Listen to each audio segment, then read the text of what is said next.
Buenas tardes a todos, a todas. Le damos la bienvenida a esta última charla del ciclo en los movimientos de la memoria. Es una actividad que está organizada por la Dirección General de Derechos Humanos y Memoria de la Secretaría de Género y Derechos Humanos de la Municipalidad de Rosario. Me presento, mi nombre es Rodrigo López, soy licenciado en Historia y docente en la Facultad de Humanidades y Artes. Antes de arrancar, vamos a hacer algunas indicaciones técnicas y organizativas. Como verán, el micrófono y el video están desactivados para los y las participantes por cuestiones organizativas. Eh, Comentarles que esta charla va a ser grabada y va a ser difundida más adelante en las redes, y que también se está transmitiendo en vivo por el canal de YouTube de la Secretaría de Género y Derechos Humanos de la Municipalidad de Rosario. Bueno, como saben, la charla de hoy se titula Dictadura, modelo económico y sus consecuencias en la actualidad, y va a estar a cargo de Victoria Basualdo.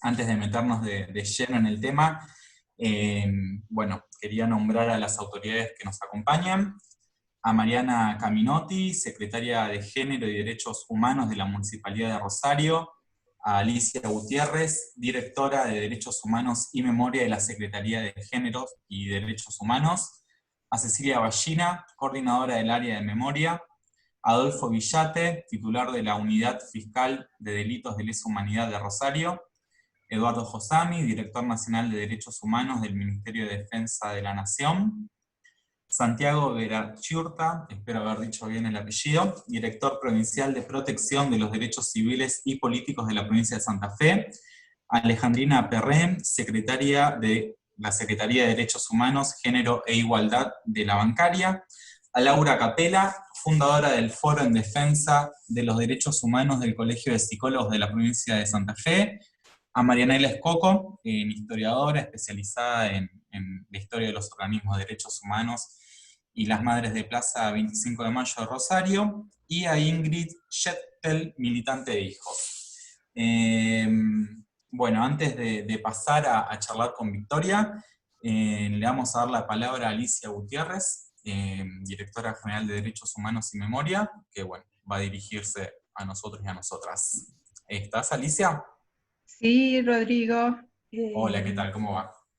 ¿Qué tal? Muchas gracias.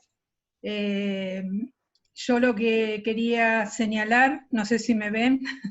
Sí, sí, te vemos. Bueno, perfecto. Que voy a ser muy breve porque hoy estamos con el tiempo muy justo, pero desde el golpe de Estado en adelante, siempre hicimos los militantes, los sobrevivientes, y también los militantes políticos, gremiales, estudiantiles, hicimos eje en las cúpulas o en las Fuerzas Armadas y de Seguridad. Y quizás, si bien lo sabíamos, la participación de civiles en el golpe de Estado y a posteriori en los beneficios que obtuvieron con la implementación del modelo económico, quedaron como en un segundo plano, quedaron ocultos de alguna manera. Tanto los integrantes de la justicia, los integrantes también de la Iglesia Católica, de la cúpula de la Iglesia Católica, y también los empresarios. Pero a medida que se fueron desarrollando los juicios por delito de lesa humanidad, quedó todavía palmariamente demostrada la participación que tuvieron los empresarios y muchas empresas en,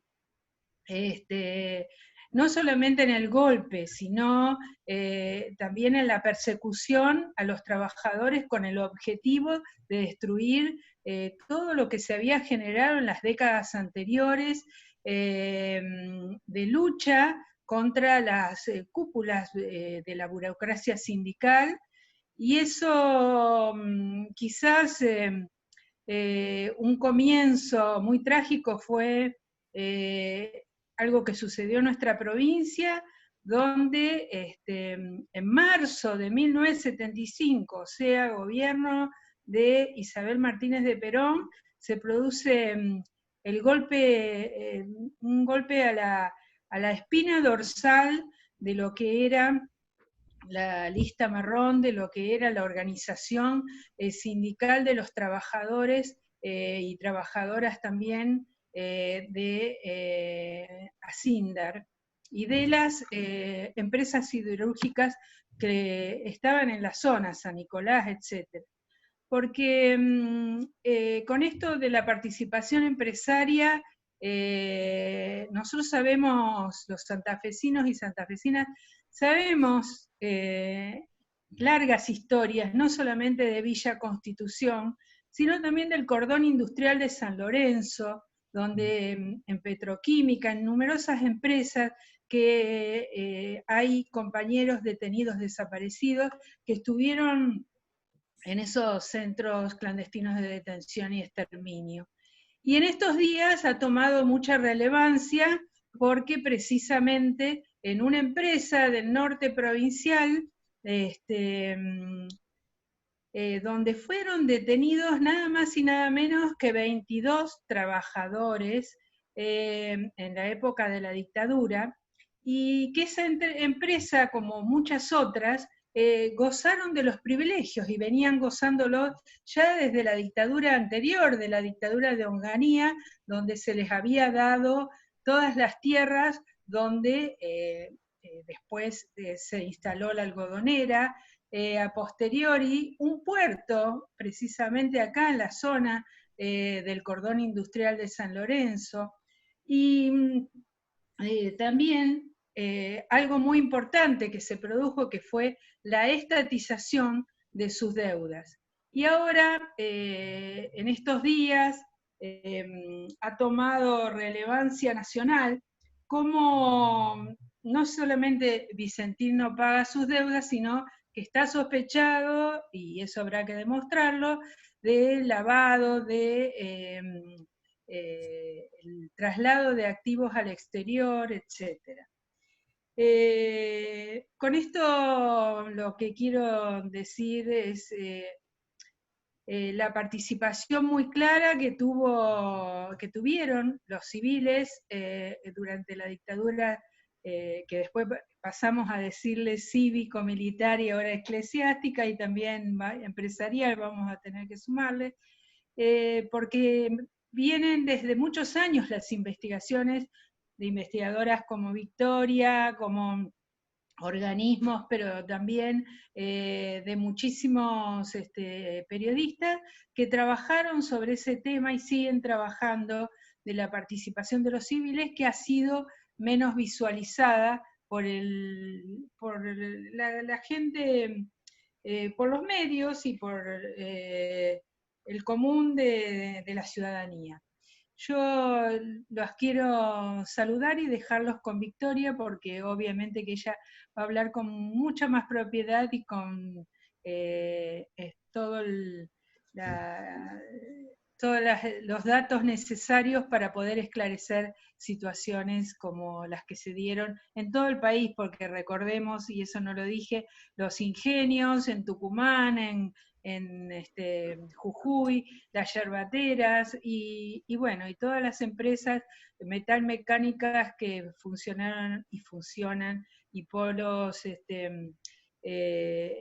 industriales del norte de la provincia de Buenos Aires y del sur de la provincia de Santa Fe. Gracias, y bueno, gracias por haber participado de estas 4 charlas de los movimientos de la memoria. Bueno, muchas gracias, Alicia. Bueno, vamos a pasar ya a charlar con Victoria. Ella es historiadora, investigadora del Flaxo y del CONICET. Bueno, ha hecho aportes muy importantes al conocimiento sobre la historia del movimiento sindical argentino, de los trabajadores y las trabajadoras. Ha analizado justamente, bueno, los impactos de las transformaciones estructurales iniciadas durante la dictadura militar y continuadas en los gobiernos constitucionales sucesivos, y su relación con la organización de los trabajadores. Y también, bueno, ha hecho aportes muy importantes al análisis sobre la complicidad empresarial con las políticas de la represión en la última dictadura. Así que sin mucho más preámbulos, le damos la palabra a ella. Muchas gracias por tomarte un tiempo y charlar con nosotros y nosotras. Y bueno, te escuchamos atentamente, Victoria. Bueno, buenas tardes, espero que todos se escuchen y vean bien, cualquier cosa me avisan. La verdad es que lo primero que quiero hacer es agradecer enormemente por este espacio de encuentro, a pesar de la pandemia, a pesar del distanciamiento que nos impidió lograr lo que queríamos originalmente, que era juntarnos, que era tener yo una excusa para volver a Rosario, que siempre me encanta, para ir a comer pescado al borde del río y todas esas cosas que uno hace además de los encuentros académicos, políticos, en ámbitos de derechos humanos. Lamentablemente eso no se puede dar, pero me parece una gran iniciativa intentar hacerlo de este modo igualmente. Es otra cosa, no podemos compartir un ida y vuelta tan franco y tan cálido como el que hubiera sucedido si nos viéramos, pero creo que hay algunos temas que tienen que seguirse sosteniendo y trabajando a pesar de la pandemia, y por eso realmente le doy la bienvenida a esta iniciativa. Me presento muy mínimamente, ya Rodrigo dijo mucho más de lo que, gran parte de lo que voy a estar presentando hoy, de lo que traje para compartir, además en forma de conversación. Les confieso que tenía mucha tentación de traer tablas, gráficos, hacer proyección, en fin, todas esas cosas, pero realmente la iniciativa original era a conversar, y creo que hay algo en la conversación que efectivamente trae otras cosas. Así que quería decir desde el principio que efectivamente yo pertenezco al área de Economía y Tecnología de Flaxo, yo soy historiadora, soy del CONICET, cosa que es muy importante decir, porque tenemos un organismo estatal que financia investigaciones sobre temas complejos, y eso me parece que hay que defenderlo y hay que resaltarlo, pero al mismo tiempo pertenezco a un equipo que tiene vínculo con una gran cantidad de otros equipos en el país y en la región, así que voy a estar tratando de reflejar no solo investigaciones propias, sino un proceso largo de acumulación sobre estos temas. Y en ese sentido yo quería marcar tres grandes núcleos para abordar hoy, tres cuestiones centrales que tienen que ver, primero, con tratar de pensar cómo estamos en términos de las discusiones sobre dictadura. En este ciclo fueron discutiendo distintos temas que van desde la cultura, el proceso de judicialización, el proceso de memoria y de verdad, el papel de los juicios, en fin. Hoy me gustaría poder incorporar algunas discusiones desde el campo de la economía y del mundo del trabajo respecto a cómo pensar la dictadura, y además proponer una mirada que nos permita trascender el caso nacional y vincularlo con procesos regionales e internacionales. Eso en primer lugar.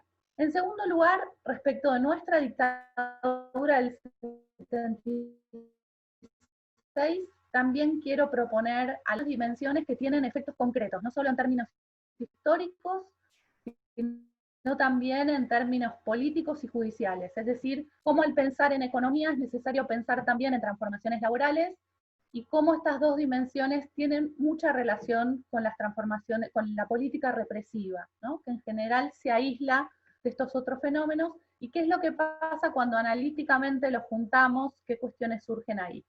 Y en tercer lugar, me quiero referir muy brevemente a cómo estas cuestiones que se fueron trabajando desde el campo académico se están plasmando en procesos de judicialización en la Argentina. Cómo estamos en un país en el cual están pasando cosas muy excepcionales. A muchos de ustedes no se los tengo que contar, lo veo a Adolfo Villate, que es uno de los protagonistas de algunas de las cuestiones que voy a estar mencionando, pero y realmente son todos pertenecientes al ámbito de los derechos humanos y haciendo, como planteaba Alicia, enormes contribuciones y reflexiones a lo largo del tiempo que nos permiten llegar acá, pero me gustaría reflexionar un poco sobre algunas particularidades que tiene el proceso de judicialización en nuestro país y algunas oportunidades inmensas que tenemos en la actualidad y que tenemos que aprovechar en este momento, para las cuales no podemos esperar más, para las cuales el tiempo es ahora. Y por eso les decía que les doy enormemente la bienvenida a seguir insistiendo a tratar de juntarnos a pesar de las dificultades, a pesar de las distancias, a pesar de que no es lo mismo hablar por este medio. Bueno, en primer lugar y muy brevemente, para no extenderme y tener un poco de tiempo para lo último, que tiene más efectos, y lo que podría tener más efectos en términos de la región y de llevar adelante algunas discusiones, algunos trabajos, lo primero que quiero decir es que efectivamente, como planteaba Alicia, hubo un movimiento respecto de la caracterización de la dictadura. Llevó mucho tiempo y muchas décadas poder enjuiciar a los responsables militares. Siempre se pone al proceso de justicia argentino como un ejemplo, y sin embargo, este proceso de justicia tuvo avances y retrocesos muy marcados.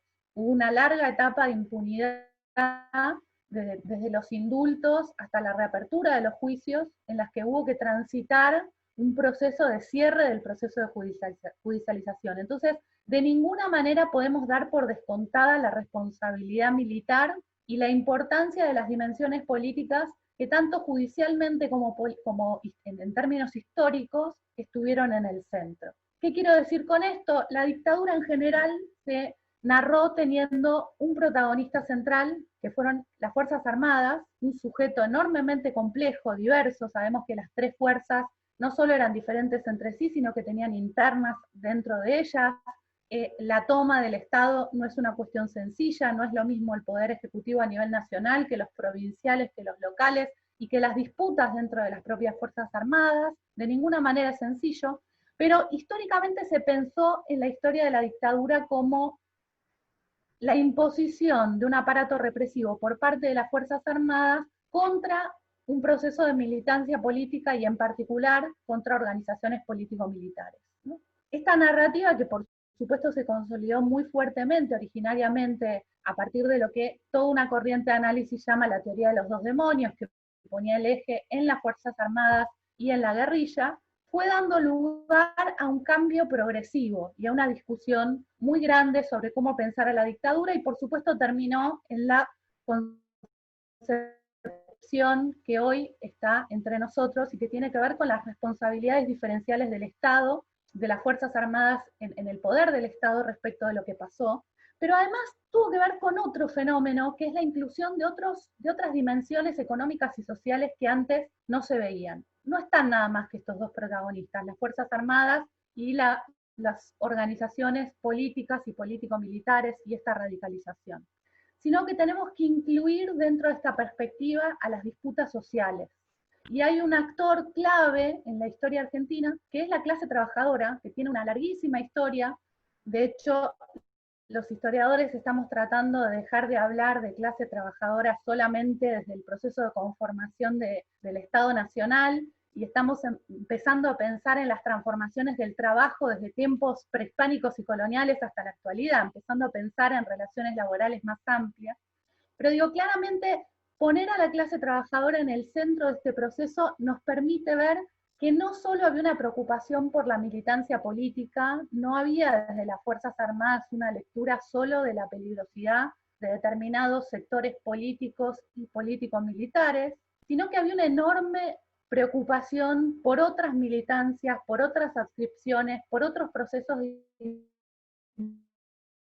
validación y de conflictos. Uno no puede entender lo que estuvo en juego entre el 55 y el 76 sin ver a esta clase trabajadora como una protagonista muy importante. Sin duda, el golpe del 55 es un golpe antiperonista, es un golpe que busca derrocar a un gobierno, pero al mismo tiempo busca discutir un estado de cosas, busca discutir un lugar de los trabajadores en las relaciones económicas y sociales. Busca reconfigurar lo que se logró durante el peronismo, que fue un proceso de sindicalización, es decir, la constitución de un movimiento sindical que pasó entre el 46 y el 54 de 800.000 trabajadores a 2.400.000 trabajadores, es decir, se triplicó el movimiento sindical.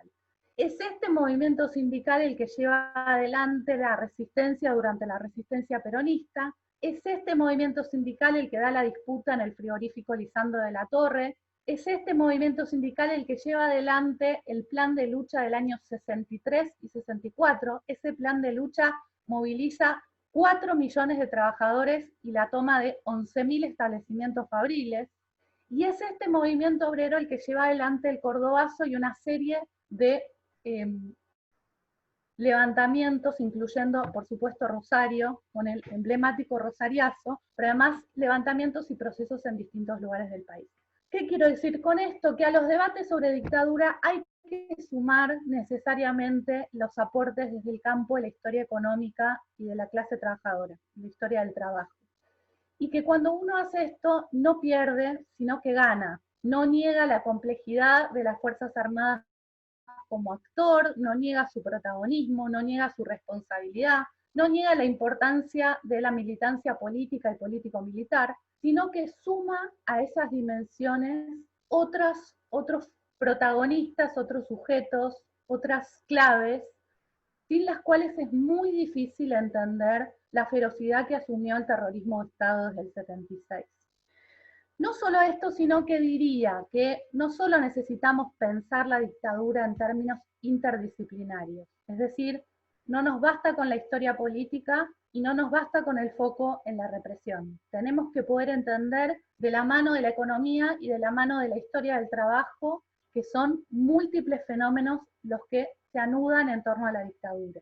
Sino que además, les adelantaba desde el principio, la clave nacional nos aporta mucho, pero al mismo tiempo nos limita. ¿Qué quiero decir con esto? La dictadura del 24 de marzo, que empieza el 24 de marzo de 1976, en primer lugar, en términos nacionales, no se puede pensar sino en vinculación con un tiempo mucho más largo, histórico. Entonces tenemos que pensar la relación entre la dictadura del 76 con la llamada Revolución Argentina, con el momento en el cual se consolida una mirada sobre el enemigo interno, se consolida un avance sistemático represivo, por supuesto de otro tenor, pero muy significativo en esa etapa también, digamos, para su momento y para su forma.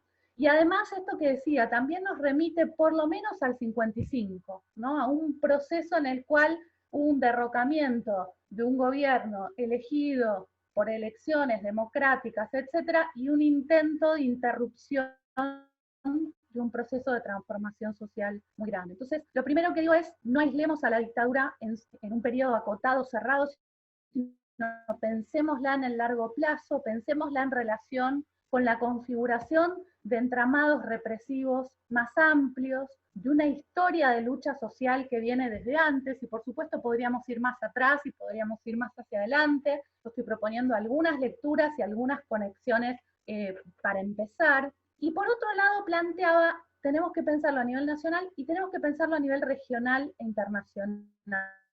La dictadura argentina ocurre, la dictadura del 76, es parte de una serie de dictaduras en el marco de la Guerra Fría, y por eso yo recortaba en la dictadura del 55 y decía, mirando estas tres dictaduras en Argentina, tenemos un marco común, que es la etapa de la Guerra Fría, es decir, la división del mundo en dos polos, en dos proyectos alternativos, en los cuales América Latina construyó un camino de no alineación, de tercera posición, diría el peronismo originariamente, y luego de no alineados, donde intentó buscar un rumbo que no fuera ni enmarcado en la Unión Soviética ni enmarcado en el bloque occidental encabezado por Estados Unidos. Es en ese marco geopolítico de la Guerra Fría donde ocurren estas dictaduras, que por supuesto tienen sus especificidades y sus diferencias muy grandes. Ahora me voy a referir a algunas especificidades y diferencias de la dictadura del 76, pero tenemos que poner en diálogo a la dictadura argentina con otros procesos en América Latina. Paraguay estuvo bajo dictadura con Stroessner entre el 54 y el 89, Chile estuvo en dictadura entre el 73 y el 90, Brasil estuvo en dictadura entre el 64 y el 85, Uruguay estuvo en dictadura entre el 73 y el 85. Por lo tanto, este fenómeno que nosotros estamos pensando en clave nacional tiene claramente una dimensión regional que fue no solo estudiada históricamente de manera muy interesante, sino que además fue abordada incluso jurídicamente a partir del juicio del Plan Cóndor, que permitió ver que hubo articulaciones concretas en términos represivos entre muchas de estas dictaduras, y que efectivamente América Latina se pensaba como un mapa, como un territorio geopolítico que había que pensar en su totalidad, trascendiendo las fronteras nacionales y mirando un mapa más vasto que permitiera reconstruir estas conexiones, ¿no? Entonces, en primer lugar, el primer punto es este, es decir, miremos las dictaduras interdisciplinariamente, no encerremos el periodo de la dictadura en sí mismo, sino veamos continuidades y rupturas, empecemos a ver las formas de construcción que tuvieron estos entramados represivos y estos entramados de poder a lo largo del tiempo, con sus especificidades, con sus cortes, y ahora me voy a referir a eso, e incorporemos la cuestión regional e internacional, que es decisiva.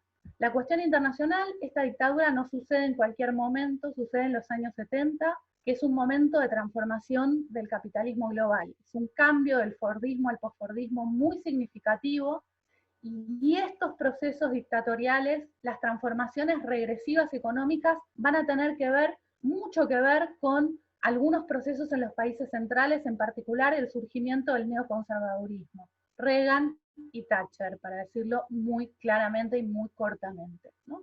Entonces, claramente tenemos un momento de quiebre, tenemos un momento de cambio del capitalismo global, tenemos un cambio de etapa, y muchas de las características que vamos a ver en el caso argentino, Chile ni hablar, es el alumno ejemplar en términos de la imposición de estas transformaciones económicas y del viraje en las doctrinas económicas que se va a consolidar en los años 80, claramente vemos un viraje a nivel internacional y regional que tenemos que leer en un mapa más amplio.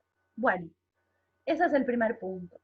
El segundo punto es, habiendo hecho todos estos llamados a sumar miradas, a trabajar interdisciplinariamente, regionalmente, a mirar la serie de procesos en la historia argentina, diría, hay claramente especificidades en la dictadura del 76 al 83, y en términos historiográficos, yo me posicionaría muy fuertemente en términos de la ruptura que implica el 24 de marzo, no necesariamente el 24 de marzo, Alicia muy correctamente recordaba el 20 de marzo del 75, el operativo Serpiente Roja del Paraná y la represión fenomenal en Villa Constitución y en todo el cordón industrial en ese momento. Podríamos referirnos a la represión en Córdoba en el año 74, brutal. Podríamos referirnos al operativo Independencia en Tucumán, brutal, ¿no? Entonces, claramente no estoy de ninguna manera llamando a decir es el 24 de marzo el punto de quiebre, cuando estudiando clase trabajadora, vemos claramente que el proceso represivo tiene jalones muy significativos antes. Sí digo claramente, la fijación, esta obsesión que tenemos con el periodo 76-83, tiene fundamentos. Tiene fundamentos. Es una etapa en la cual se consolida un Estado terrorista con características específicas y donde efectivamente la división del país en zonas y el establecimiento de cientos de campos de concentración, de centros clandestinos de detención en todo el país, es una característica, desde mi perspectiva, muy, muy definitoria para darle a este periodo un carácter muy particular. En ese punto yo quería hacer un segundo argumento, mi segundo punto era qué importante es poder comprender que este proceso represivo, que tuvo características muy singulares y muy originales, la política de desaparición de personas que asume la Junta Militar en Argentina, es una política muy particular. Realmente ustedes saben que la Comisión de Desaparición de Personas en Naciones Unidas se crea a partir del caso argentino, y que justamente esta política represiva con estas características que tuvimos acá fue estudiada como una de las más extremas y como un caso muy específico de agudeza y de dramatismo de la política represiva. Ahora, me parece muy importante que este protagonismo tremendo que implica la política de desaparición de personas, la prisión política generalizada, el robo de bienes, el robo de niños, lo que implicó el secuestro de cientos de niños de sus familias, y todo el fenómeno represivo que conocemos y que podemos analizar en profundidad. Yo aquí lamentablemente no tengo tiempo, pero me parece muy importante ver cómo esta política represiva tan extrema que caracterizó a la dictadura argentina se vinculó con otras políticas que muchas veces quedan de lado. y me estoy refiriendo a la política económica y a la política laboral. Es decir, para lograr este objetivo que yo proponía en primer lugar, intentemos pensar a la dictadura en términos complejos, interdisciplinarios, sumando dimensiones. Es necesario poder entender que al mirar a la clase trabajadora, vemos que claramente trabajadores, trabajadoras, delegados, delegadas, dirigentes sindicales fueron blancos de la represión muy significativos durante la dictadura, ahora me voy a referir a eso, pero además vemos que el proceso de transformaciones que afectó a la clase trabajadora, si miramos a esta clase trabajadora en sus lugares de trabajo, que es una de las obsesiones que me desvela hace muchos años, hace mucho tiempo que vengo siguiendo esas cuestiones, bueno, uno tiene que ver una conjunción de cuestiones. Por un lado, la política de desaparición, de persecución, de tortura, de prisión política, en fin, pero por otro lado, los procesos de transformación estructural que implicaron la instauración de un nuevo modelo de acumulación durante la dictadura, justamente en diálogo con la situación global, con un proceso de cambio del capitalismo, y que implicó, a partir de la reforma financiera del 77 y de la apertura del 79, un cambio profundo en lo que había predominado en la estructura económica hasta ese momento, que era la industrialización por sustitución de importaciones. Esta industrialización por sustitución de importaciones, esta centralidad de la industria que había acompañado el desarrollo de este sujeto de la clase trabajadora del que hablábamos, tan evidente, tan movilizado, tan determinante. Bueno, esto cambia de manera brutal a partir del crecimiento del endeudamiento externo, a partir de la instauración de la valorización financiera y a partir de un proceso de reestructuración industrial fenomenal, que llevó a la concentración muy grande, en algunos casos, por ejemplo, en la siderurgia. Asindar es claramente un ejemplo, el grupo Techint es claramente un ejemplo de un proceso de concentración económica fenomenal, y a partir del caso Asindar podemos ver este argumento que estoy diciendo, ¿no? Digo, no solo tenemos la represión del 75, no solo tenemos lo que implica que Martínez de Oz, que era el presidente de Asindar, pase a ser el ministro de Economía, que lleva adelante las transformaciones estructurales de la dictadura, sino que quien lo reemplaza es Alcides López Ufranc. Alcides López Ufranc, que fue uno de los generales, uno de los primeros generales formados en la doctrina antisubversiva de la escuela francesa, participó en procesos emblemáticos como la represión del Cordobazo, y claramente estamos hablando de una figura que estuvo al frente de Asindar desde el año 75 hasta el año 92, ¿sí? Un general. Entonces, vemos en Asindar la coexistencia de un proceso represivo tremendo que incluyó la existencia de un centro de detención dentro del predio de la propia fábrica, cuestión que fue acreditada por la CONADEP en el año 84, cuando se dirigió a Villa Constitución y lo registró allí. Vemos un proceso represivo que implicó el encarcelamiento de toda la dirigencia sindical, la conformación luego de un comité de huelga que también muchos de ellos fueron detenidos, de un tercer núcleo de líderes que también fueron perseguidos y detenidos, y de un proceso represivo que afectó a cientos de personas y que se sigue tramitando justamente a partir de la causa denominada Villazo, que en realidad es represión en Villa Constitución. El Villazo es algo para celebrar, la represión en Villa es algo para lamentar, ¿no? Claramente, entonces vemos allí la importancia de ver no solo la política represiva, sino su interacción con un proceso de transformaciones económicas. Durante dictadura, Asindar logra lo que no había podido lograr hasta ese momento, que es la ruptura del paradigma del modelo sabio, que es la instalación de la planta integrada Arturo Acevedo, ¿sí? La integración vertical de su proceso de producción. Eso lo logra en dictadura, al mismo tiempo que logra en dictadura desmantelar, con Alcides López Ufranc a la cabeza, todo el armado de conquistas que se había logrado a principios de los años 70 en relación de salubridad, derechos de organización, presencia de delegados en las secciones. Bueno, vemos allí entonces esta relación que trataba de plantearles entre retrocesos laborales de enorme magnitud que a nivel nacional se plasmaron en un ataque sistemático a la ley de contrato de trabajo, la ley de contrato de trabajo del 74, que había sido elaborada por Centeno, abogado que fue secuestrado junto con otros secuestrados, con otros abogados que trabajaban con él, que eran cercanos, en lo que se llamó la Noche de las Corbatas. Entonces tenemos no solo una ofensiva contra la norma, la eliminación de una cantidad de artículos de la ley de contrato de trabajo, sino además, y la mutilación de muchos otros artículos, sino además la persecución física de su autor, como un símbolo muy claro de la cantidad de normativa laboral que se mutiló, se dañó, se cambió durante la dictadura. Muchos de esos cambios los padecemos hasta la actualidad. Por ejemplo, lo que se refiere a tercerización laboral. Centeno había previsto el fenómeno de la tercerización y había incluido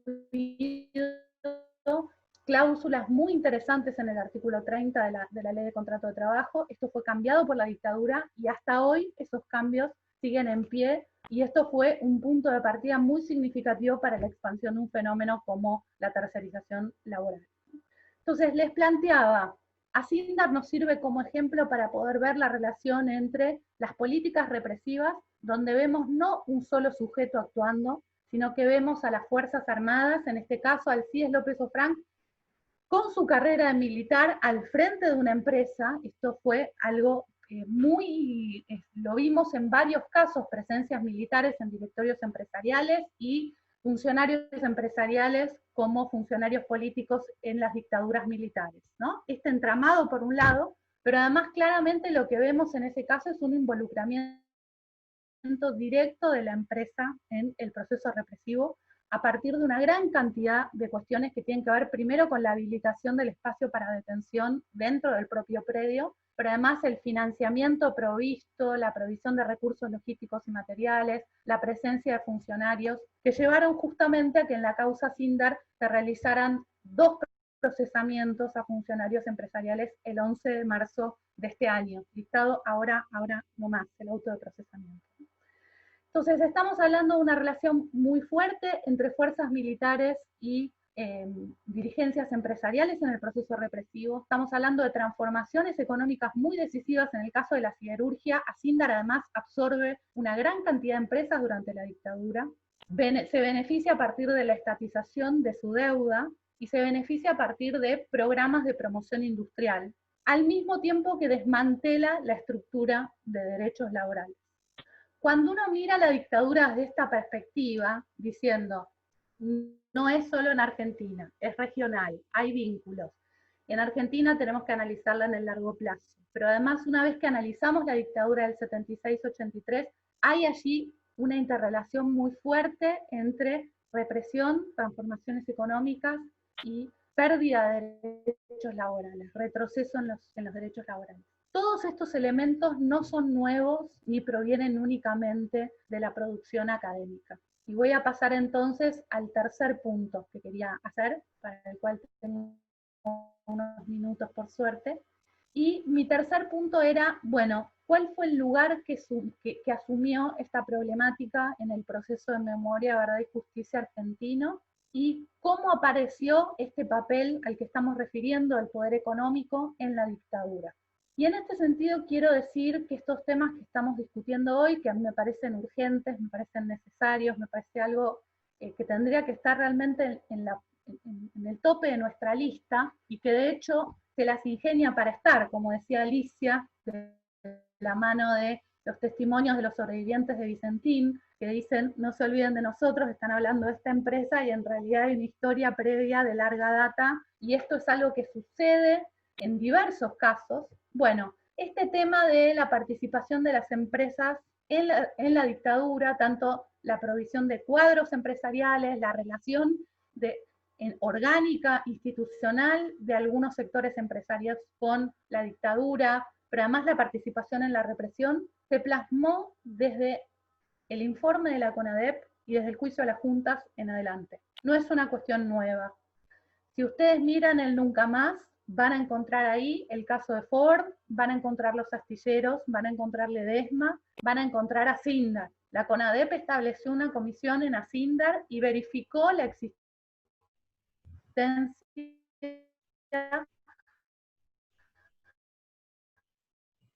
de este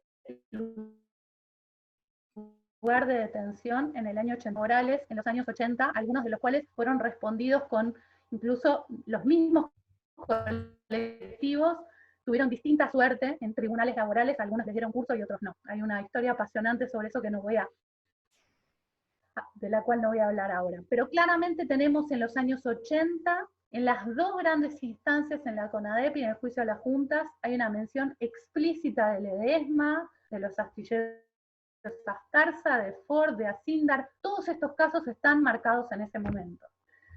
Cuando llegan las leyes de impunidad, de obediencia y punto final, y luego los indultos, y en la década de los 90 se intenta buscar alternativas, los juicios por la verdad fueron una instancia en la cual muchos de los testimonios que se habían escuchado antes volvieron a escucharse, y muchos de los que no habían podido escucharse, escucharon por primera vez.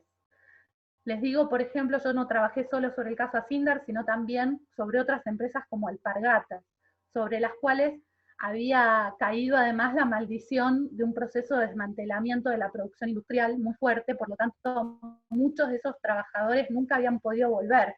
No sucedió como en Asindar, donde el 6 de diciembre de 1982 algunos de los sobrevivientes pararon un micro y lograron que toda la fábrica finalmente volviera a hacer huelga, y a partir del proceso de reconstitución, de renovación sindical, volvieron a ganar el sindicato y lograron rearmar ese nudo histórico. Bueno, no sucedió lo mismo en muchas otras fábricas, por ejemplo en Alpargatas, donde localizar a los sobrevivientes implicó una tarea increíble de rastreo individual, que terminó en algunos encuentros grupales muy emocionantes, muy conmovedores y muy significativos para mí, donde los grupos enteros de trabajadores y trabajadoras volvían a la fábrica, describían las máquinas, los pasillos, el baño, el comedor, en fin. Todo ese proceso de reconstrucción fue posible gracias a que algunas de las familias y algunos de los trabajadores declararon en los juicios por la verdad. Esos juicios que fueron tan discutidos en su momento, que empezaron a fines de los años 90 en La Plata, fueron discutidos porque para el movimiento de derechos humanos, bueno, vamos a pedir verdad sin poder judicializar penalmente, realmente es un paso adelante. Hacer esta demanda, o estamos enorme de voces y una cantidad de fuentes se pusieron sobre la mesa, y esto permitió retomar muchos de los casos que no se habían podido tomar a mediados de los años 80 y multiplicar las voces y las evidencias sobre estos temas. Y además lo que sucedió en los 90 fueron los intentos de judicialización. Justamente a partir de esto, de los juicios por la verdad, es que se comienzan los juicios de Ford y de Mercedes-Benz, que empiezan en los años 2002, alrededor del 2002 ambos, ¿no? Pioneramente empezando a exigir lo que es la declaración de inconstitucionalidad a partir del fallo Simón de las leyes de obediencia y punto final. En el 2003 el Congreso lo ratifica, y en el 2005 la Corte Suprema ratifica esta inconstitucionalidad y se produce la reapertura de los juicios.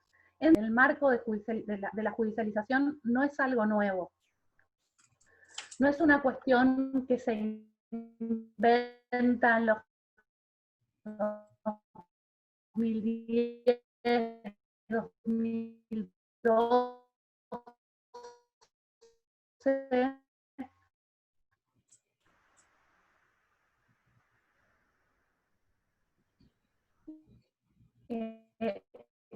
por revancha o por preocupaciones mezquinas o por indecoble la vida. En las violaciones a los derechos humanos cometidas contra 24 ex trabajadores, muchos de ellos delegados de la planta Ford de Pacheco, hacía 42 años que estos trabajadores estaban exigiendo justicia, habían intentado juicios laborales, habían ido a la justicia penal, habían hablado con la CONADEP, habían dado su testimonio en los juicios por la verdad. Estamos hablando de situaciones que esperan hace más de 4 décadas. Estamos hablando de colectivos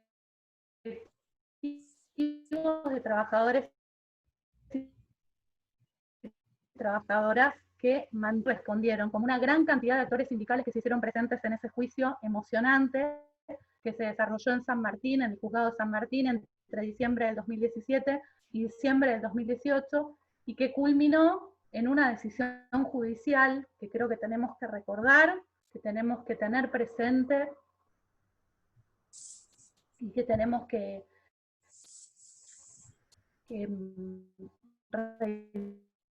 reivindicar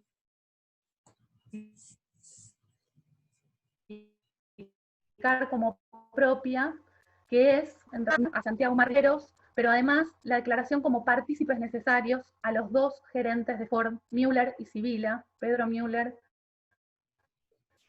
y Héctor Sibila, como partícipes necesarios en el proceso de represión contra los 24 trabajadores y delegados de Ford. Ese fallo no solo es importante en términos del establecimiento de la responsabilidad penal de este militar y de los dos gerentes de Ford, sino que es fundamental también por la fundamentación que tuvo ese fallo, y donde toda esta historia que les vengo, estas cuestiones que venimos jalonando en esta conversación, se articulan. Lo que dice del fallo es que el eje central del proceso represivo fue el ataque contra la organización sindical. La preocupación central de estos gerentes, la preocupación compartida entre militares y funcionarios empresariales, era el poder de estas estados, y estas tenían un poder dentro de la planta que implicaba ganar derechos. En el caso de Ford, a los primeros a los que van a buscar es a los trabajadores de comedor.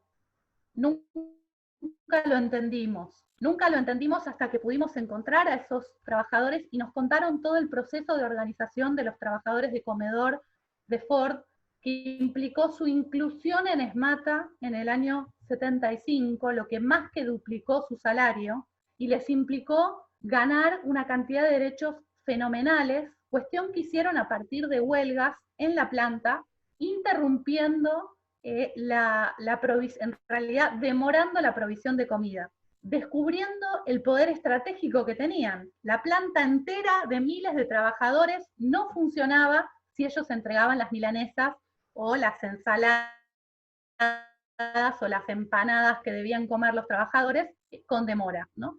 Este paro les valió la aceptación de su inclusión a ESMATA, al sindicato mecánico automotor, al que representaba al gran colectivo laboral de la planta, y les implicó más que duplicar su sueldo y acceder a derechos laborales con los cuales venían soñando hace años y que nunca habían podido acceder. Bueno, es a estos trabajadores a los que van a buscar el 24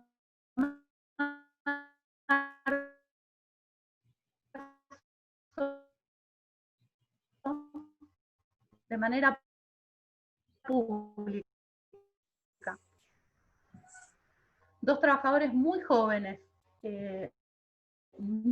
muy contrarios a la radicalización y muy involucrados en ellos vieron en el sindicato a los primos. La lógica de funcionamiento dentro de la planta, lo que se puso en juego en el juicio de Ford. Lo que se analizó es la dinámica de funcionamiento interna de la empresa. ¿Cómo sigue funcionando una empresa cuando se llevan a trabajadores del lugar de trabajo? Alguien tiene que prever su reemplazo. Como ustedes saben, la cadena de montaje no para. ¿Cómo es posible que exista un centro de detención adentro de una planta cuando hay seguridad en las puertas y todo lo que sale y entra es cuidadosamente vigilado? ¿Cómo estaban dentro del propio y sean luego sacados hacia comisarías y hacia cárceles? Estos trabajadores, estos 24 trabajadores, primero fueron a comisarías y luego estuvieron en distintas cárceles hasta un año después. Todos estos sucesos son entre 1976 y 1977. Y por supuesto, ¿cómo puede ser que las familias reciban un telegrama de despido el mismo día que los trabajadores son sacados de la planta diciendo que el trabajador está despedido? Y a pesar de que las familias respondían estos telegramas diciendo de ninguna manera, nos llevaron de la propia planta, la empresa no dice absolutamente nada. Lo que implicó el juicio fue la reconstrucción de estas jerarquías de responsabilidad y de poder. Fue entender el papel que cumplía el jefe de seguridad, Sibila, en términos de la supervisión de todo lo que ocurría en la planta, y fue entender lo que implica el gerente de manufactura en una planta de producción automotriz, que tiene registro de quién es quién, que tiene registro de cada una de las secciones, que como decían los trabajadores, está presente en toda la planta. Entonces, para cerrar, la enorme emoción que fue el fallo en la causa Ford en diciembre del 2018 tiene que impulsarnos para saber que este proceso de judicialización ilumina una cantidad de cuestiones muy significativas y que tenemos una oportunidad en la Argentina que no existe en otros lugares del mundo. Hemos logrado llegar hasta acá, tenemos la causa Cinder allí en Rosario, con 2 procesados, 2 funcionarios empresariales procesados, y con una posibilidad de avance que no tiene igual en el resto del mundo. Esta capacidad de poder juzgar penalmente a los responsables que nosotros tenemos hoy acá, la que se dan juicios en todo el país, hay juicios en zona sur, hay procesos de investigación sobre propulsora siderúrgica, petroquímica sudamericana, astilleros Río Santiago, molinos Río de la Plata. Tenemos el caso Ledesma, que está en Corte Suprema, donde se probaron los hechos, se probaron los secuestros en la noche del apagón y se probó la provisión de camionetas. Y lo que efectivamente se discute es cuánto sabía o no sabía el empresario Carlos Pedro Blaquier, que entregó las camionetas, ¿no? Tenemos los casos de los ingenios azucareros, donde también en algunos de los casos, como por ejemplo Ingenio de la Fronterita, funcionaron centros de detención dentro del propio ingenio. Tenemos el caso de la Veloz del Norte, también en manos de la Corte Suprema, que tiene que definir esta anulación de la Cuota de Ford, fue la de Marcos Levín, en marzo del 2016. Marcos Levín, propietario de la empresa La Veloz del Norte, fue condenado en marzo del 2016 y esta sentencia se revirtió en 2017 diciendo que no se trataba de hechos de delitos de lesa humanidad. Entonces, no se discuten los hechos, no se discuten las pruebas, hay un tema de interpretación aquí.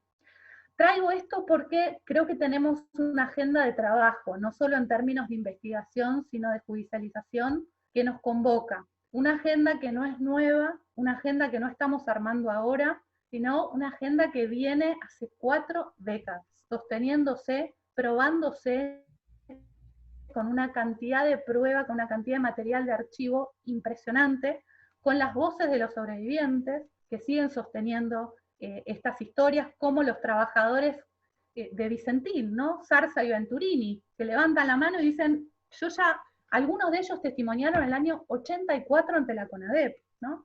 Están esos testimonios desde ese momento, no se está diciendo ahora, se dicen hace décadas. Nosotros, en el marco de una investigación muy grande que se hizo entre el 2014 y 2015, junto con el CELS, el Área de Economía y Tecnología de Flaxo, la Secretaría de Derechos Humanos y el Programa Verdad y Justicia, documentamos 25 casos de empresas directamente vinculadas en delitos de lesa humanidad.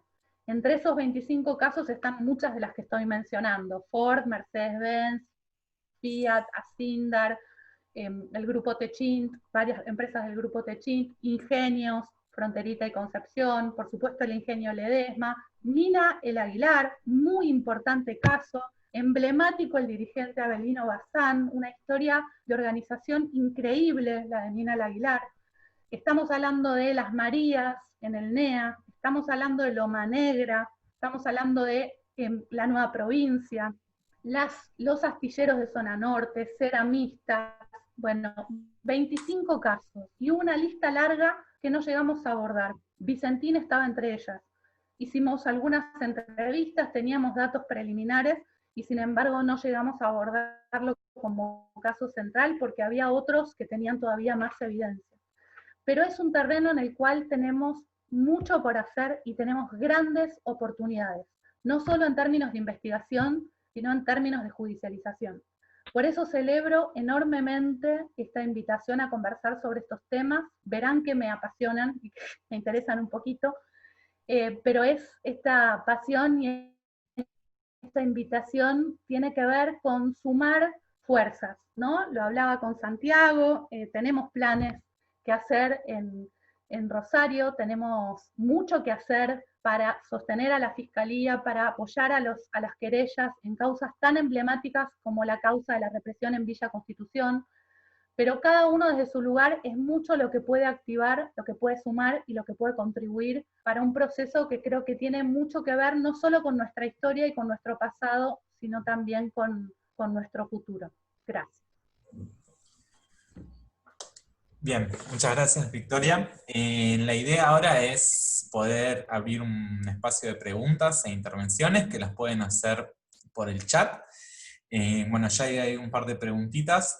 Yo quería arrancar con una en particular, que bueno, que tiene que ver también con un tema que estudiaste mucho, que es la organización sindical en los lugares de trabajo, y que creo que se vincula un poco con enmarcar la dictadura militar en un proceso más amplio, que arranca en el 55, y que sabemos que, bueno, el golpe de 76 es un punto de inflexión importante en el desmantelamiento y erosión de muchas de esas instancias de organización y representación de los trabajadores y las trabajadoras en sus espacios de trabajo, ¿no?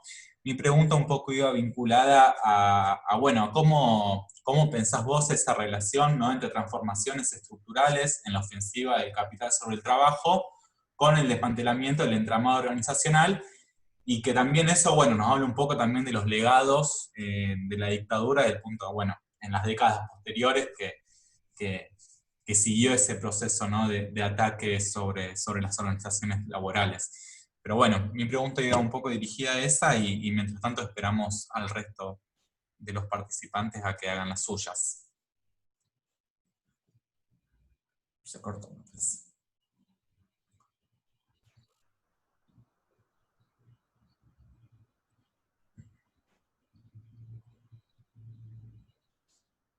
Sí, efectivamente el lugar de trabajo es un ámbito que me interesa especialmente, sobre todo porque creo que hay una particularidad en nuestra historia que tiene que ver con un movimiento sindical que no solo tuvo grandes organizaciones, la Argentina, como ustedes saben, es muy particular,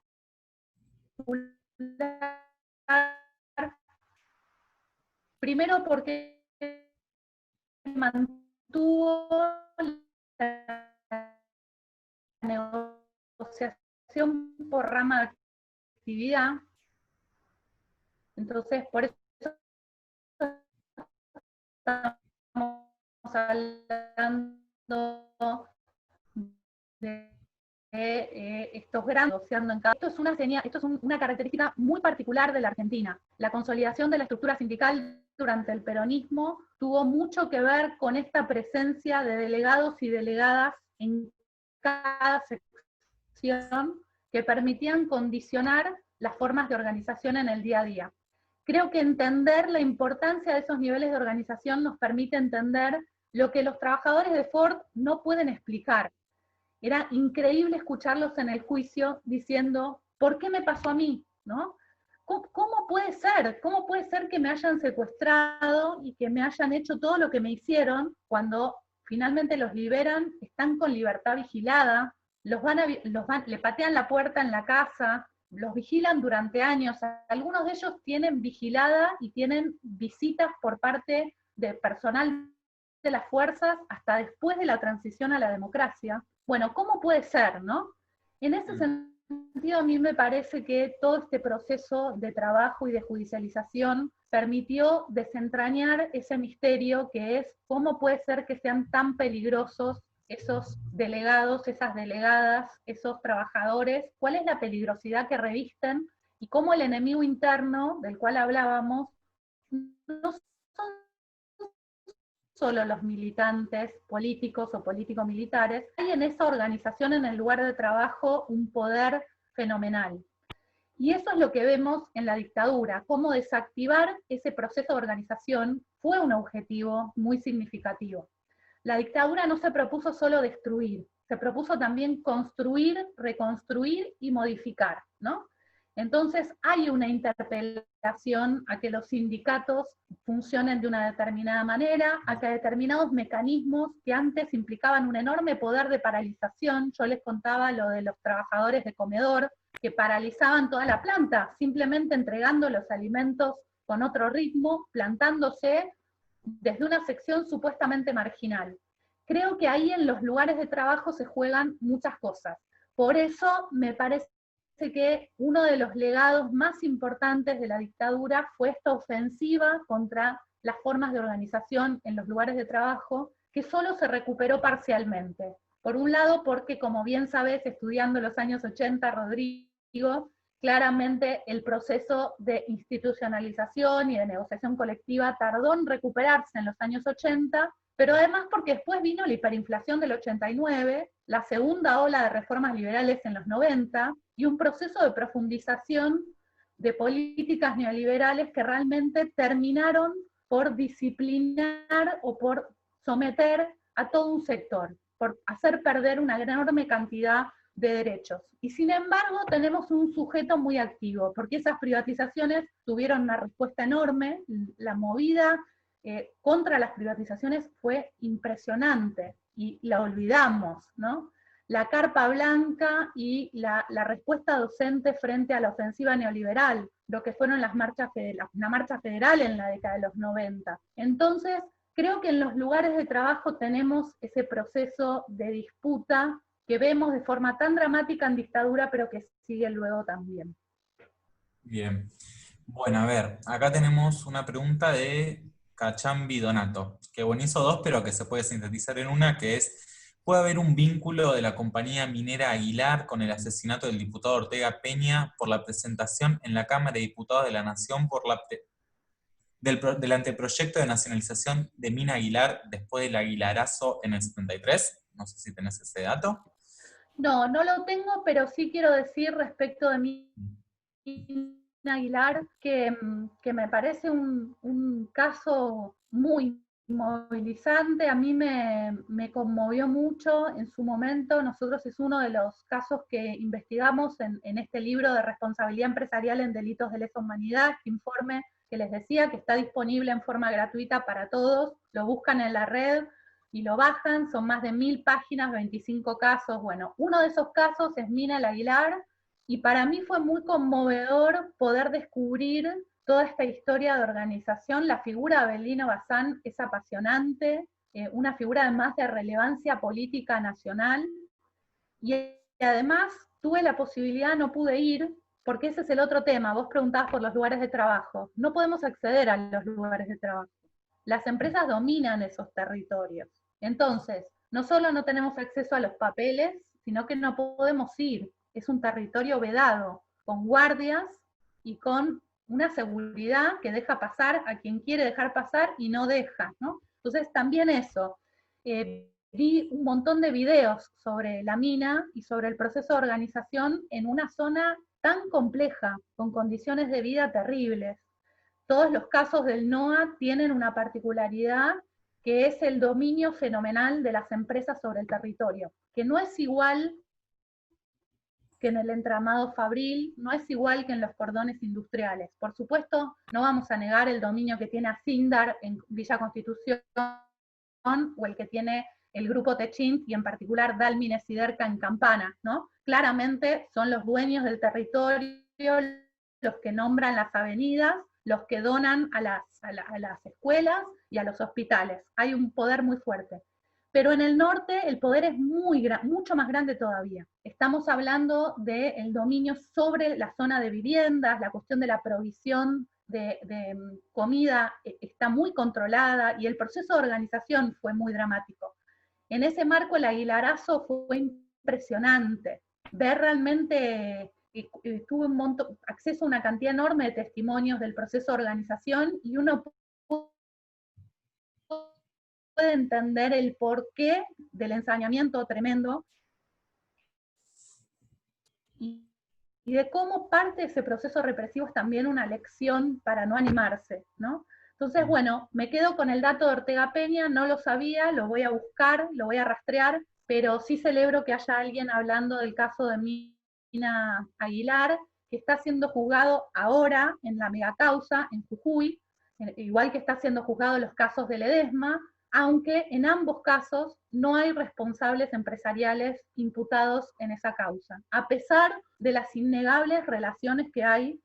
A mí me tocó ser testigo de contexto en esa causa el año pasado y tuve que declarar respecto a estos dos casos, del caso de Mina Aguilar y de Ledesma, y es muy impresionante ver la cantidad de evidencia que hay y la cantidad de puntas para trabajar y cómo los únicos responsables que están marcados en la causa son militares. Bien, mira, bueno, acá tenemos de Mariana. Bueno, gracias Victoria por la claridad de tus explicaciones. Mi inquietud gira en torno a los efectos de las políticas económicas y laborales de la dictadura sobre los y las trabajadores del sector público. En especial me refiero a trabajadores de las administraciones municipales, provinciales y nacional. Pienso en los millares de cesantías y el disciplinamiento laboral que recayó sobre ellos y ellas. En fin, en el plano de las empresas privadas y públicas se produjo una transformación en el modelo de acumulación y un fuerte proceso de terciarización. Pero me pregunto, ¿cómo pensar el impacto de esas políticas económicas y laborales en las administraciones del Estado? ¿Me pudiste Es escuchar? una pregunta buenísima. Realmente tenemos poco... Sí, ¿ahí se escucha bien? Sí, sí, se escucha. Hay un poco de, interferencia o de lentitud en la voz, pero se escucha. Bueno, bien. No, decía que es una pregunta buenísima, que la cuestión del impacto en trabajadores y trabajadoras del Estado es algo que tenemos muy pendiente. Hay algo hecho, por ejemplo,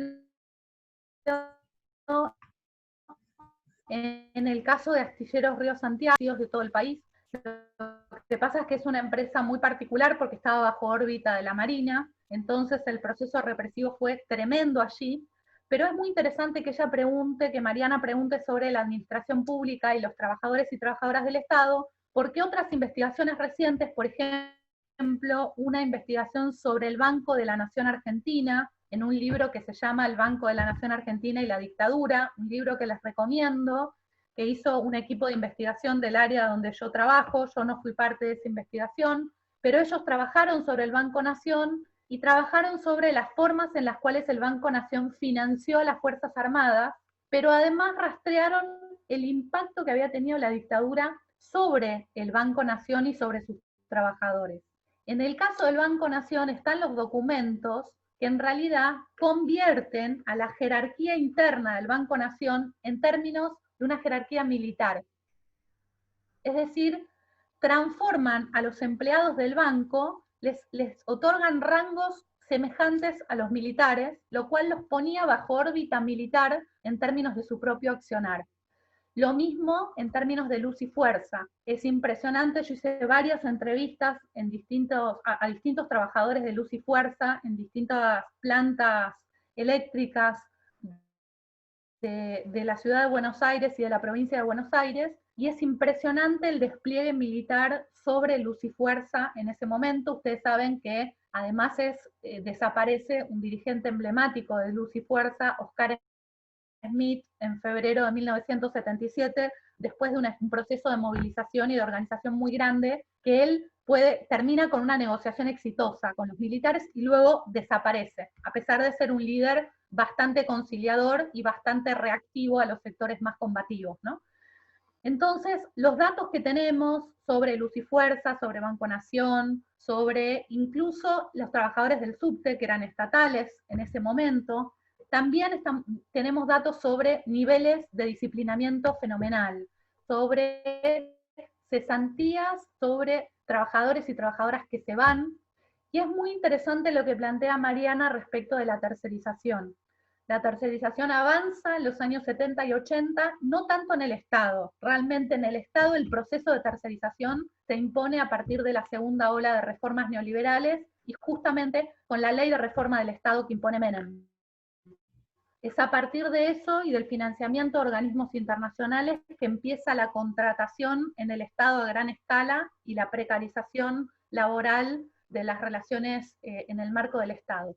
En el sector privado ya vemos en YPF, por ejemplo, empresa estatal también, durante la dictadura, el proceso que se llama de privatizaciones periféricas, que son formas de tercerización laboral. Y en el sector privado vemos una expansión de la tercerización en ese momento bastante significativa. Entonces sí, como ella dice, creo que la dictadura tuvo impactos enormes, tiene que haber tenido impactos enormes por lo que sabemos de algunos casos y de investigaciones parciales, y sería interesantísimo abordar, si estén acá, sean las empleadoras en todo lo que es la administración pública y el empleo estatal. Bien, acá Adolfo pregunta, ¿cuáles crees que fueron las consecuencias en la actualidad de la lucha que dio la lista marrón de la UOM contra la burocracia sindical? ¿Qué mirada tiene hoy la UOM sobre aquella etapa histórica? Bueno, eso es muy interesante. Yo creo que, por suerte, el caso de Asindar es un caso en el cual fue posible para los propios trabajadores y trabajadoras recuperar esa historia. Se conmemora el Villazo todos los años, se recuerda por un lado el Villazo el 16 y por otro lado la represión el 20, digamos, todo ocurrió en días muy cercanos en términos del calendario. Creo que es muy importante el proceso de memoria que tuvo la seccional de la UOM de Villa Constitución. Es un proceso de memoria que además recientemente se pudo extender a la propia localidad, cosa que no siempre fue así, y hoy hay una conmemoración muy fuerte en la plaza. Muchos de los hijos de los obreros tuvieron formaciones, trayectorias universitarias, algunos de ellos, por ejemplo, en el profesorado de Villa Constitución. El profesorado de historia es muy importante, y hay algunos historiadores emblemáticos ahí, no podemos dejar de mencionar a Chicharra, a Ernesto Rodríguez, que ha escrito mucho sobre ese proceso, y creo que esta recuperación de la historia local, de la mano de otros historiadores como Oscar Videla, bueno, la web fuertísimo, la de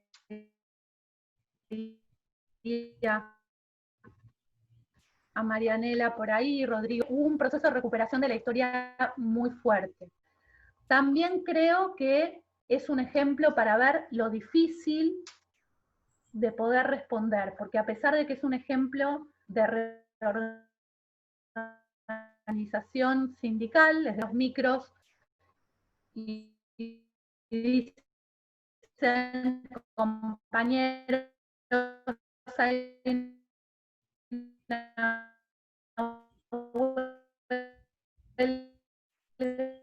todo el país, ¿cómo puede ser? Bueno, a pesar de este momento increíble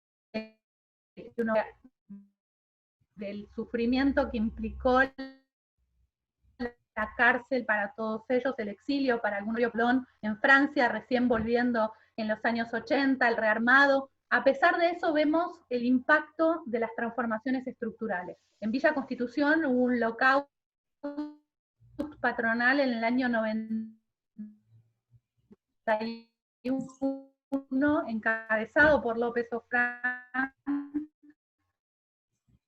imponiendo la reconversión productiva, que fue terrible, y que sale de ese lockout patronal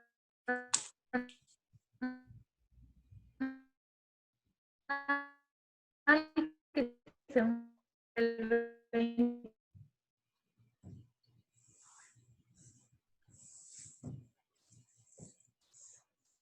Me parece que se trabó.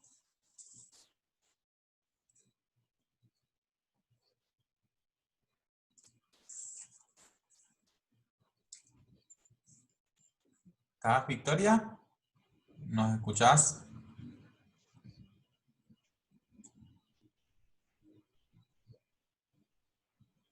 Bueno,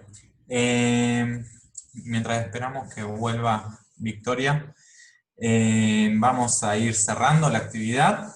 Le vamos a dar la palabra a Martín, que él es, si no me equivoco, sí, es secretario general de la perdón, pero perdí el mensaje donde... No pasa nada. Mirá, yo te Coordinador cuento, general Rodri, de la Secretaría de Género y Derechos Humanos, perdón. soy ¿Me coordinador escuchan? general de la Secretaría de Género y Derechos Humanos. ¿Qué tal, Rodrigo? ¿Cómo ¿Qué estás? tal? ¿Cómo están todos? Bueno, nada, desde la Secretaría, en principio, agradecer a todos quienes han participado de este encuentro y de este ciclo, de este espacio virtual que se ha consolidado desde la Dirección General de Derechos Humanos y Memoria, que lo que busca en definitiva es, a partir de una concepción de la memoria, dar cuenta de los movimientos de la memoria. Decime si está bien, Alicia, creo que lo interpreto de ese modo. Gracias a la Dirección General de Derechos Humanos y Memoria, me parece muy interesante la institución de este espacio virtual en este contexto, y de este ciclo que en definitiva busca darle la voz a quienes activamente participan en este proceso de consolidación y de construcción y de movimiento de la memoria. Muchísimas gracias desde la Secretaría de Género y Derechos Humanos, Victoria, por tu pasión, por tu manera de decir, por tu trabajo como historiadora. A partir de este saludo, de este agradecimiento, también reconocer a todas y a todos los que trabajan desde las ciencias sociales, que investigan, que documentan, que analizan, que indagan, que generan en definitiva herramientas críticas para escribir la historia en la memoria colectiva, en este proceso dinámico y abierto. Yo creo que me quedo con varias cosas de las que nombraste, Victoria, sobre todo con la importancia de nombrar, de instituir, de que no está todo dicho nunca en materia de memoria, en materia de verdad, en materia de justicia, que es una lucha constante, la relevancia de inscribir, de pensar la dictadura en el contexto, no solo en un proceso histórico, sino en un contexto latinoamericano, la importancia de pensar siempre en este aditamento y pujar por él, de nombrar esto como una dictadura cívico-militar, en particular por tu pasión en dar cuenta de la responsabilidad empresarial y el derrotero de la clase trabajadora y la transformación de las relaciones sociales de producción a partir de la dictadura cívico-militar de 1976. Muchísimas gracias. Creo que esto no va a ser el fin, Alicia, que vamos a seguir porque te conozco tus bríos militantes, históricos y todo tu recorrido, y desde la Municipalidad de Rosario hoy contamos con este espacio de encuentro que es la Dirección General de Derechos Humanos y Memoria, que vamos a seguir adelante luchando para que esto tenga un lugar, para que esto no termine y para poder alojar en definitiva el crisol de voces que lucha por la consagración de los derechos humanos y más que nada pensando en nuestro futuro. Así que muchísimas gracias a todas y a todos por participar de este encuentro y de este ciclo. Gracias, Martín. Victoria, que te perdimos recién en la conexión. No sé si querés, si tenés algo más para decirnos, si querés decir alguna palabra de cierre o no sé si me escuchás. Victoria. Bueno, gracias. Sí. Quería terminar de contestar la pregunta de Adolfo, que me parecía con alguna conexión.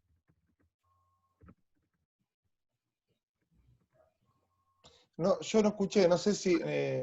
sí, Victoria, no escuchamos. ¿Me escuchan bien ahí? Ahí sí, ahí sí. ¿Me escuchan? Sí. Perfecto. Ahí, perfecto. Listo. Sí, hay algunos problemas de conexión, aparentemente están dando mal la conexión. Mil disculpas por eso, pero bueno, No, puede pasar en este medio. Simplemente quería agradecer muchísimo las palabras de todos. Quería retomar un segundo la pregunta de Adolfo respecto de la UOM de Villa. Yo decía que por suerte hubo una larga trayectoria de reivindicación y de análisis de ese proceso histórico, pero además quería también destacar que se está presentando en breve la UOM de Villa Constitución como querellante en el marco de la causa, que creo que es una declaración muy fuerte de vinculación con esa historia de reivindicación de los compañeros que fueron víctimas del terrorismo de Estado como parte de esta organización y del involucramiento directo que sienten en esta causa. Y no es el único sindicato, hay varios sindicatos, por ejemplo, la Federación de Aceiteros es querellante en la causa de Molinos Río de la Plata, y está siguiendo la declaración de los trabajadores aceiteros, por ejemplo hoy, la declaración de Cacho Zarza en el marco de la investigación respecto de Vicentín. Las organizaciones sindicales están acompañando a los trabajadores y trabajadoras y están efectivamente participando de este proceso. Entonces me parecía muy importante. Desconecto el video en caso en que se escuche mejor, me están recomendando esto, si me pueden por lo menos escuchar la voz. Me parecía muy importante destacar que hay un papel para las organizaciones sindicales en términos de la participación en los juicios. No solo el apoyo a partir de ir a las audiencias, sino participar como querellantes, presentarse como querellantes, que es el caso que hizo el Tratos Docente, la Federación Aceitera, en el caso de aceiteros, y que va a ser también la UOM de Villa Constitución a partir de la participación de algunos históricos, ¿no? Y el papel de algunas organizaciones sindicales, como la CTA de los Trabajadores, uno de los sobrevivientes de Villa Constitución, Victorio Paulón, es el secretario de Derechos Humanos de la CTA de los Trabajadores, y tienen una larga trayectoria de vincular estas causas, y no como cuestión de otra época ni de quienes lo vivieron en su momento, ¿no? Bueno, simplemente eso, y quería agradecer muchísimo la participación, las consultas, el lujo de poder contar con ustedes y de poder tener esta conversación conjunta. Realmente es un gran placer y espero que podamos seguirla pronto. Bueno, no, agradecerte a vos, Victoria, por el tiempo y la disposición y por la claridad de tu exposición. Fue muy interesante, planteaste un montón de cosas muy complejas y muy sintéticas y también muy claras, así que bueno, nuestro agradecimiento a vos. Bueno, con esto vamos cerrando la actividad, señalar para finalizar de que, bueno, que esta es la última charla del ciclo de los momentos de la memoria. Esta charla, como las tres anteriores, están disponibles en el canal de YouTube de la Secretaría de Género y Derechos Humanos. Y bueno, y agradecer a Victoria y a la organización de la Dirección General de Derechos Humanos y Memoria, de la Secretaría de Género de la Municipalidad.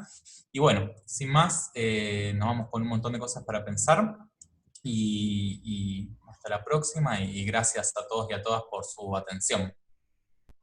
Y gracias a vos, Rodrigo, por todo el trabajo de coordinación también. Gracias. Y a todos los organizadores, a Cecilia, a todos los que vienen llevando adelante este ciclo tan importante que permite encontrarnos. Buenísimo. Nos hasta la próxima. Muchas gracias. Muchas gracias. Nos vemos pronto, Adolfo, Eduardo, qué bueno verlos. Un abrazo. Chao. Chao.